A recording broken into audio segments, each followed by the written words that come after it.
Salut tout le monde, dans le tuto d'aujourd'hui j'aimerais vous montrer 5 façons de travailler plus rapidement dans Filmora Pro afin de gagner du temps. C'est parti! Bon, vous serez probablement déjà familier avec la première astuce que je vais vous donner ici, mais je voulais tout de même la mentionner car il s'agit de la plus simple à mettre en œuvre.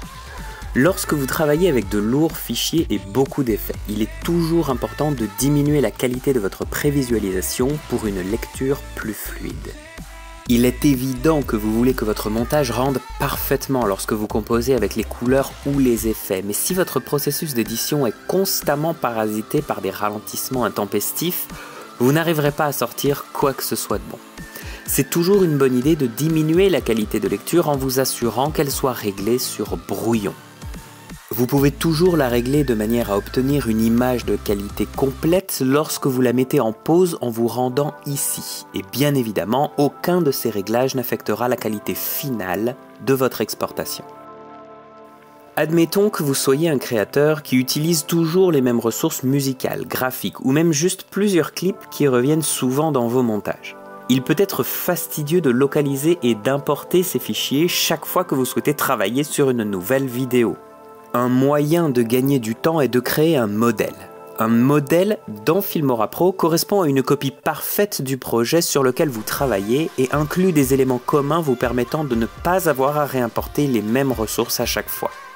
Laissez-moi vous montrer un exemple sur la façon d'en créer un facilement.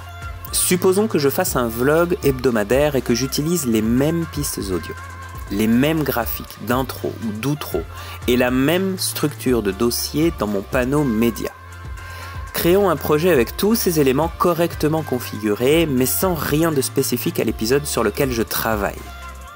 Donc, j'ai un dossier dans mon panneau des médias pour l'audio, musique comprise, un autre pour mes vidéos lui-même contenant d'autres dossiers prévus pour mes enregistrements de face, mes enregistrements latéraux, mes enregistrements d'écran, et enfin un dossier pour mes éléments graphiques comprenant fichiers d'intro et d'outro.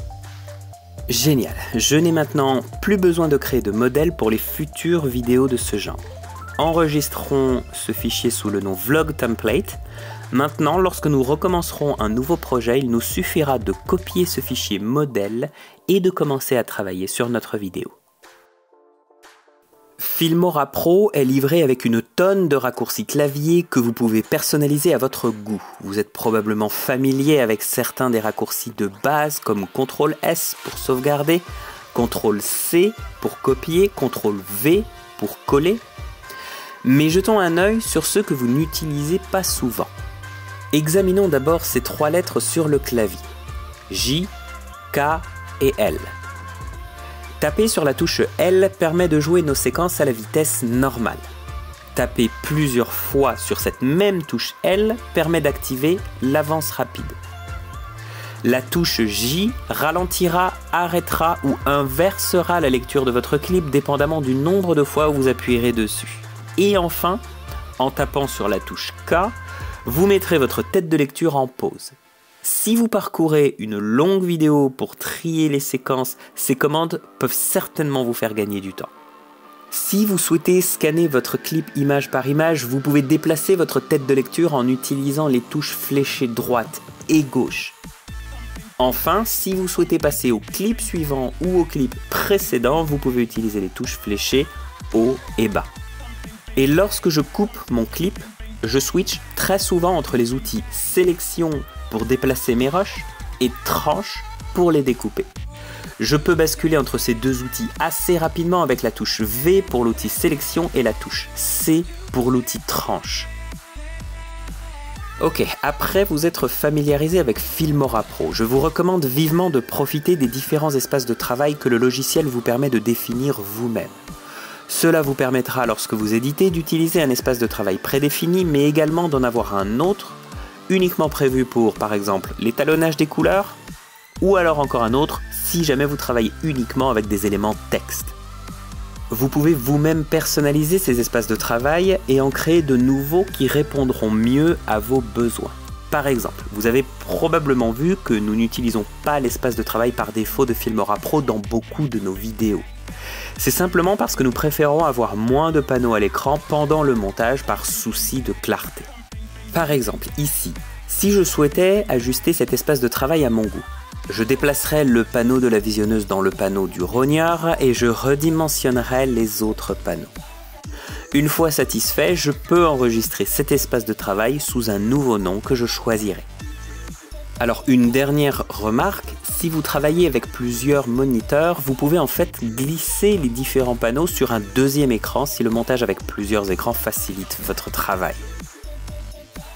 Enfin, si vous utilisez généralement les mêmes paramètres d'exportation pour chaque projet, vous pouvez les définir de manière à ce qu'ils deviennent les paramètres par défaut. Pour consulter les paramètres d'exportation, rendez-vous dans Affichage, Exporter. Cela permettra d'ouvrir le panneau d'exportation. Ok, je vais me rendre maintenant dans l'onglet des pré-réglages. C'est ici que nous trouvons tous nos pré-réglages d'exportation. Nos vidéos sont habituellement en HD 1080 pour YouTube. Alors dans notre cas ici, il est probablement judicieux de rendre cette option comme un pré-réglage par défaut. Cliquons donc avec le bouton droit de notre souris sur YouTube 1080 HD et choisissons Appliquer par défaut. Maintenant, si notre montage est terminé et que nous cliquons simplement sur le bouton Exporter, cela aura pour effet d'exporter notre vidéo immédiatement avec ces réglages. Voilà, vous avez là quelques façons vous permettant de gagner du temps en réduisant le temps de votre montage dans Filmora Pro. Existe-t-il d'autres techniques que vous utilisez que nous n'avons pas mentionnées dans cette vidéo vous permettant d'être plus efficace dans votre processus de montage? Dites-le nous en commentaire. N'hésitez pas à vous abonner pour ne rien louper de nos prochains tutos. Rappelez-vous, il n'existe aucune limite à ce que vous pouvez faire.